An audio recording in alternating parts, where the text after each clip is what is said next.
Welcome to Self-Led Love with me, your host, Bahia Miller.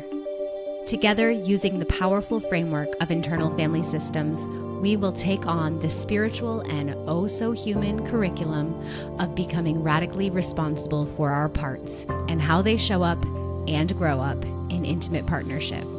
I'm so glad you're here. Let's dive in. Welcome back, everyone.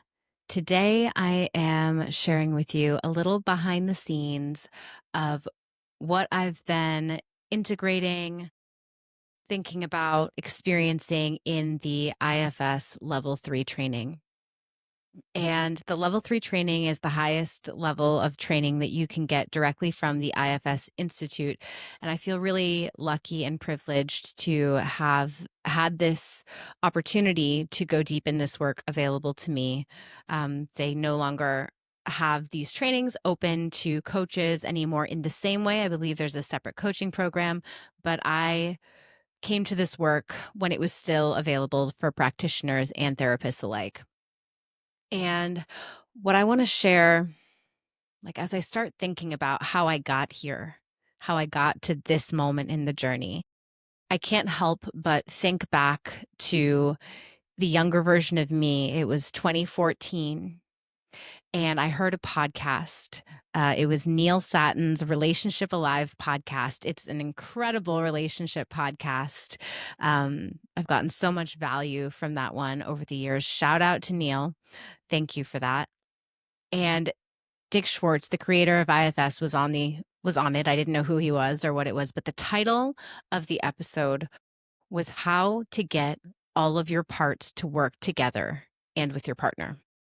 And I read that title and I clicked on the link because I was like, yes, because I felt so much conflict inside of me, so much like this part wants this and this part wants that, and making decisions is hard and I feel confused all the time, and I don't know if I should trust myself or trust what this person's telling me, or I just was like, how do I find that drive, that desire for coherence and self-trust was so active in my field. And I heard this podcast, and I heard them lay out the model, and I just went, vroom, this is what I'm doing. I just moth to a flame. This modality is going to be, I had to try it. Right. And so just thinking back on this version of myself, right? I'm 27 years old, and I find this certified IFS therapist who's around the corner from my house in this gorgeous mansion that was filled with therapy rooms and all these holistic modalities. And this person was incredible and held a really strong and deep container for me, and I will be forever grateful. And when I think back on what the work looked like, I would go in and I would sit my butt on that couch, and I would start to listen inside of my body, inside of my heart, my mind, what's happening inside of me. And,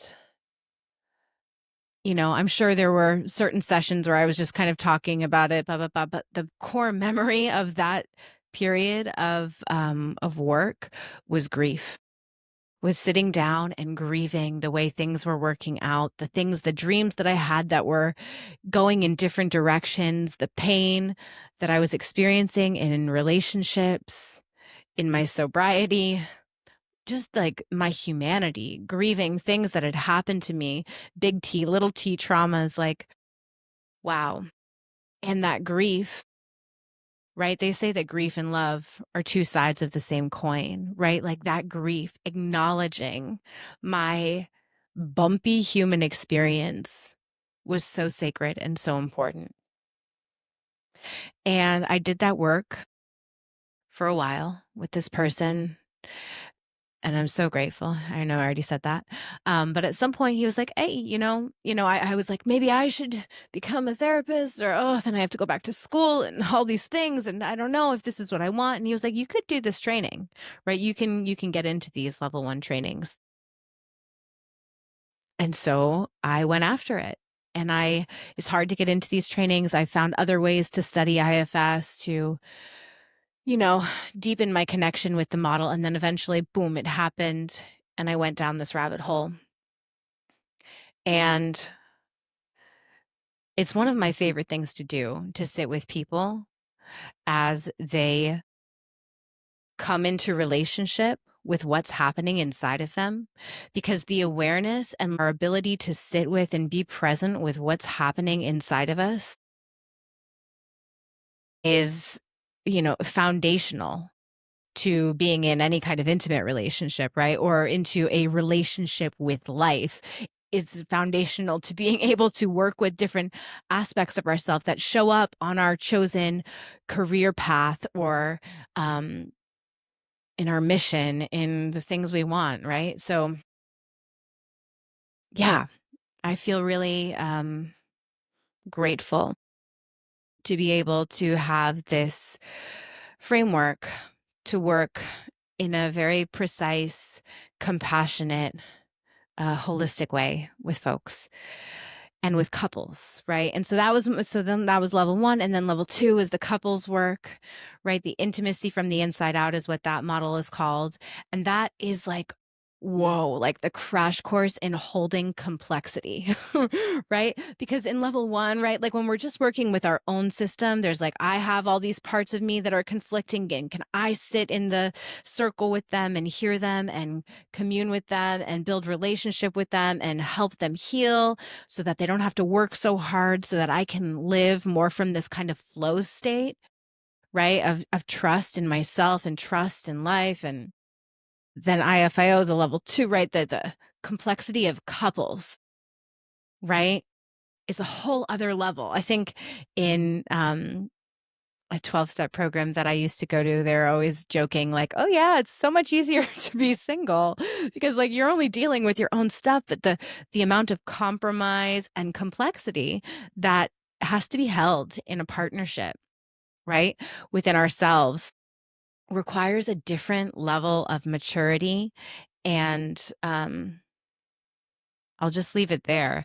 But to be able to hold two systems and to hold the patterns of how they interact with each other, and to call folks forward into being the primary caretaker of their own system, of their own parts, and learning the skills to speak for their parts and to make repair. Oh my goodness. Wow. Like whole other level. And we need that foundational level of self-understanding, or at least the capacity to go into that, to even do like more productive work in the relational space. And so this third level 3, right? This has kind of been, it's still so fresh. But it's kind of been like, just a masterclass in refinement, right? About really slowing down to see more and more the patterns of how these parts inside of ourselves interact, right? The managers who are so good at getting things done, at keeping our lives together, keeping control over things, keeping, our persona and the way we interact with the world. Like they're so valuable, and they can become so burdened and exhausted, especially when they are in conflict with, wanting to keep some of our pain at bay.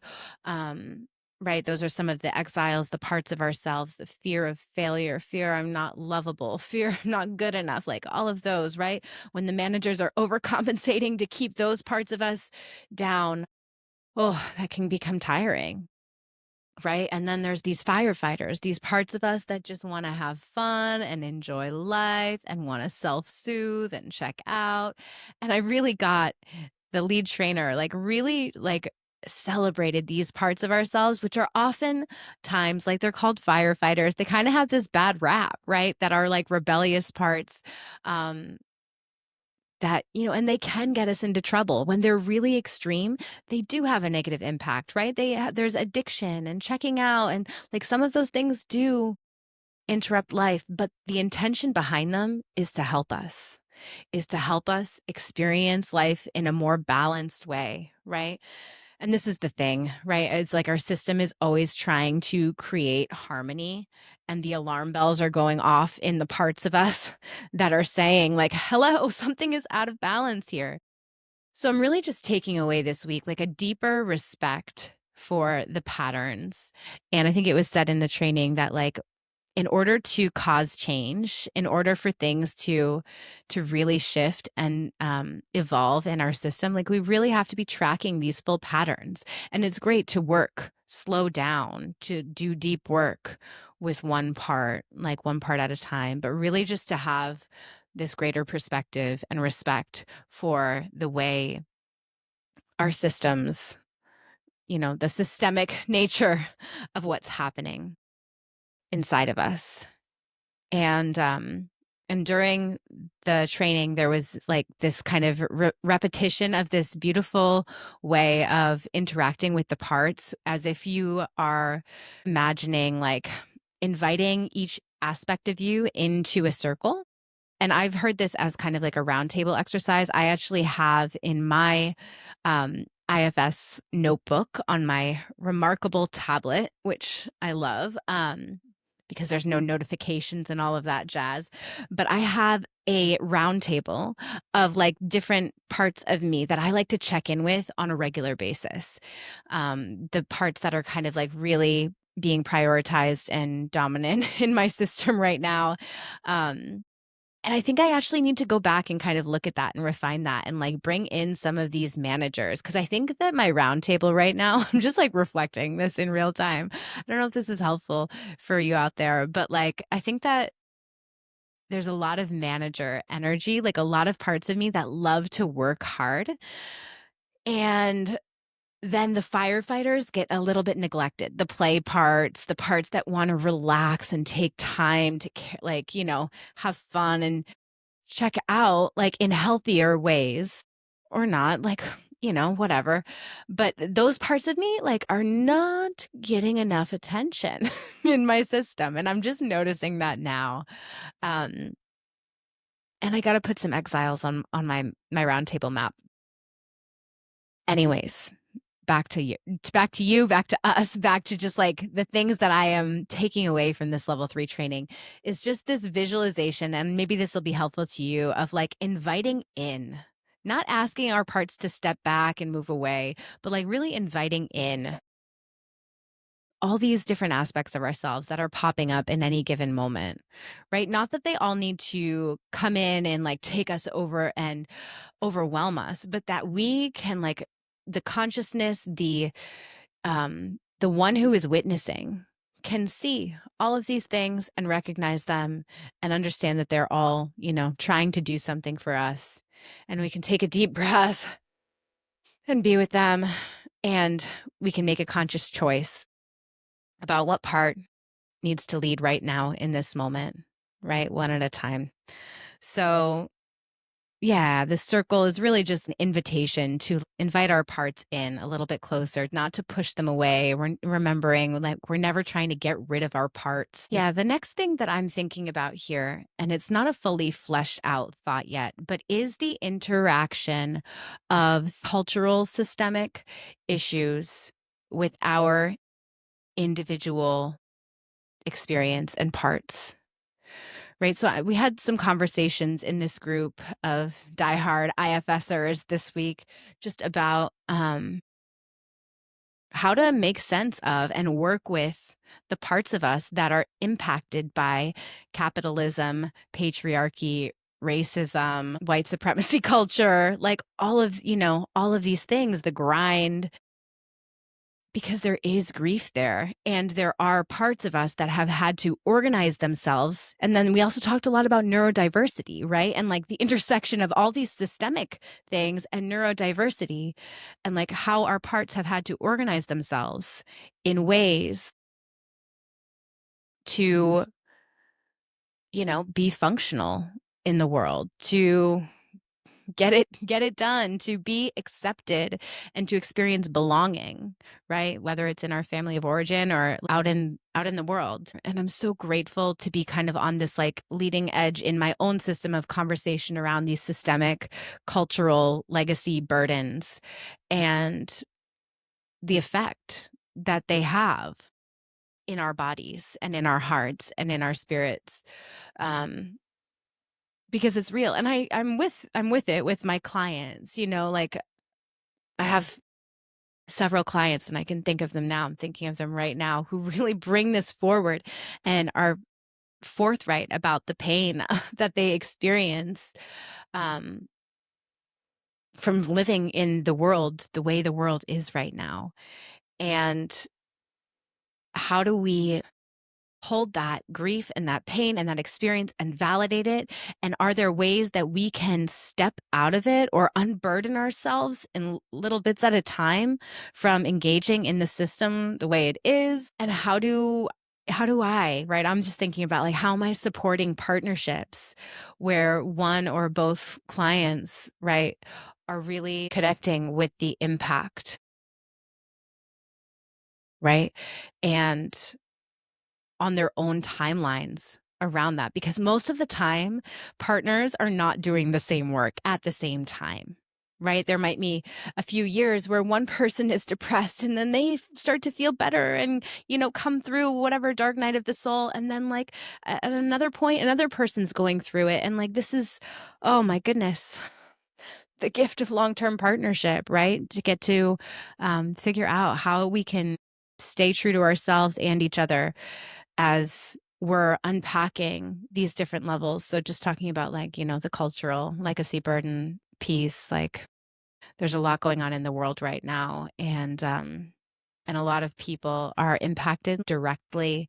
It just deserves to be named and acknowledged, and then figuring out what needs to happen to work with that. So that's on my heart.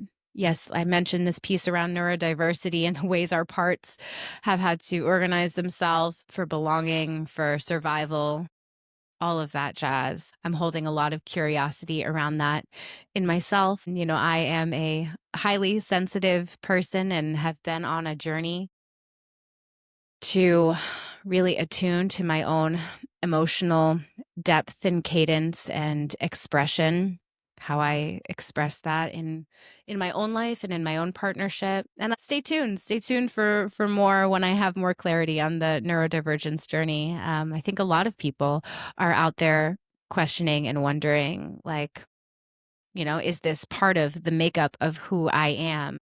And what does that mean? And what does that mean for my life and my future and my past and my partnership and all of that? So if you're out there just like holding pieces around this, I'm with you. And I'm doing my own investigation. And I can't wait to share more about that when I have more clarity. And, the last few bits here that really stuck out to me from this training, um, where there was a conversation around spirituality and what is its place in this model, right? This IFS model. A lot of IFS people are very, spiritual people, and a lot of people are really like not into spirituality. People who have religious trauma or really just, don't vibe with the whole higher power or connecting to something larger thing. And, I haven't made that a big topic or something that I'm leaning into in supporting folks' inquiry around. I think primarily because, I'm supporting people in relational work and in their relational skills. But I am holding curiosity around how, we understand our connection to life. Oftentimes, when I think of a higher power, I think of life itself, like the thing that makes our hearts beat and the grass grow, right? My connection to this word, spirituality, higher power, right, was developed in the rooms of 12 step, which people have mixed feelings about. For me, it has been very much this empowering journey of like, what is your direct experience?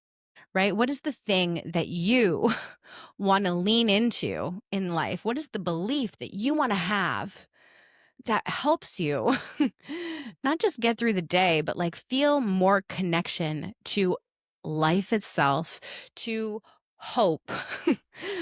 And I've had different versions of it over the years, and I'm allowed to let it keep changing. And I'm grateful for this journey that I have with it. And it's not for everyone. And so I don't push that on people, but I'm always available for that conversation. And if that's something that you listeners out there are like, can we talk about this? Can we go on that journey together? Please let me know. Because there have been many times where I've thought about, like, okay, is this something that people are yearning for, like want more of? How to find an embodied, authentic spiritual practice path? How can that support us and help us in the relational work and in our relationship with ourselves and in the relationship with life? Right? A lot of the things I say kind of have this like spiritual flair, right? Like it's all a mirror reflecting back to us. What is our spiritual curriculum? I love that phrase. I think it comes from the University of Santa Monica in California. I think that's where I first heard it, this term spiritual curriculum. Like, what is my unique journey here in this life? And, you know, we all get to choose our path and choose what works for us. And I'm choosing what works for me. And, if there's anything that you guys want from me around this word, yeah, please reach out. Me at bahiamiller.com is my email.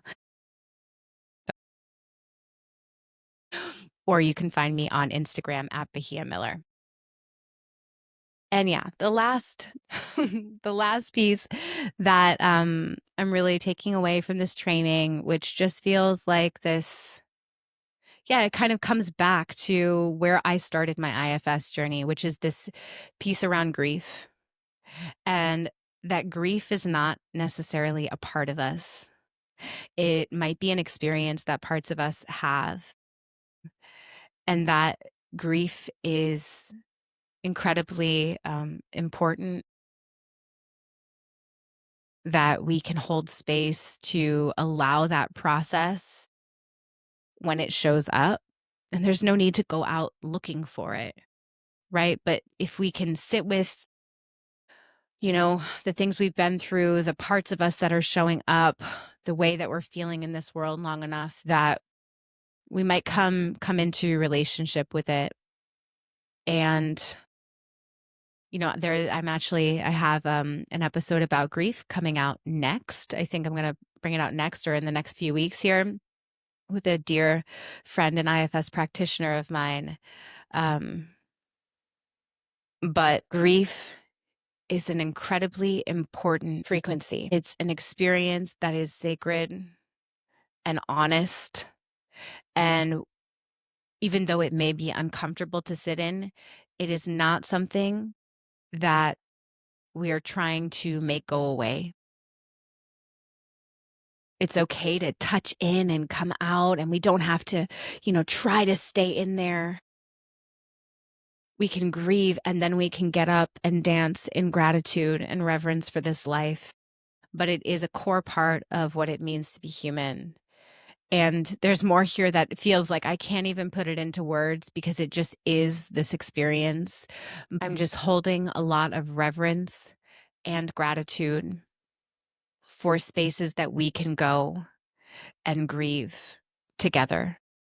Because I don't know about you, but it feels real hard for me to like get down into the depths of my own heartbreak and pain, and like when I'm by myself. And yes, there are moments where I can cry by myself and whatnot, but it is a shared experience that is good to have witnessing around and holding around and care around and containment around. And we don't have these grieving spaces together, right? These communal spaces for this process in this world so much. Yeah, that's another planted seed in my future kind of hope and vision. Not that we all need to just go and be grieving together, but that I am able to create and hold spaces where we're safe to do that and where that is welcome. And we can also get back up and dance and connect and be with each other through all of the messiness of this human experience. So that's what I got for us today. Reflections from level 3. That's where I've been this week. And, I always think these trainings, I'm like, oh, it's going to be like a break. I'm just going to get to relax and just take it all in. But oh my gosh, I've been to the depths of the parts of me that are alive and needing some attention this week. I've been deep in these conversations. I've been thinking about all of the wonderful, brave people that I get to work with. And, if you are out there and you have been wondering if we are a match to work together or when our paths are going to cross, like, I'm just so grateful that you are in my world and tuning in, because the best is yet to come. Having these relationships with ourselves, with our parts, with life itself, with our partners, with our children, with our missions, with our money, with our bodies, like, all of this is deep on my heart and coming through me, and the creative energy is alive, and I don't know where we're going next, but I'm slowing down because I can get really excited. This is one of the polarizations that I've been playing with inside of myself, right? This creative impulse that comes through and wants to like build and create and do. And then also, right, like, I have to like slow the roll on that and keep moving, but not so much sprint and crash. And I don't know if anyone else out there relates to that pattern, right? Like parts that go really fast and then they crash and put it all down. I am very much in the practice of learning about consistency and discipline. And as one of my coaches says, just like 1% every day, 1% change, 1% step forward every day. And so I'm hearing that, and I can't wait to see where we go together. Thank you for being here, part of this community. Thank you for caring about your relationships to others and to yourself and to life itself. And onward we go. I'll see you next time. My free resources are here and in the show notes here. You can come a little bit closer to me down there through those. And I'll see you soon. Bye.